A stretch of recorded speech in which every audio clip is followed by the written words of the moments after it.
ఊర్లో అందరూ ఏటేటో మాట్లాడుకుంటున్నారా? మన గురించి మాట్లాడుతుంటే మనం ఫేమస్ అయిపోయినట్టేనే. ఒరే, నీకు నాకు ఏదేదో ఉన్నట్టు మాట్లాడుకుంటున్నారా? ఇప్పుడు ఏటత్తవే? అందరు ఎలాగ మాట్లాడుకుంటారు కదా, అది నిజం చేసితే ఎలాగుంటదా అని. ఈ శివరాత్రి పండుగ నుండి రాజుగాడే మన తండ్రి. మనం పెళ్లి చేసుకుందామా?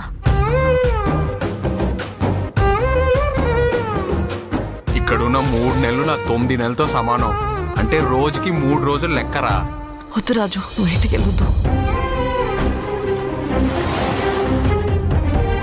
అలా గుండుకే నేను వదిలేనే.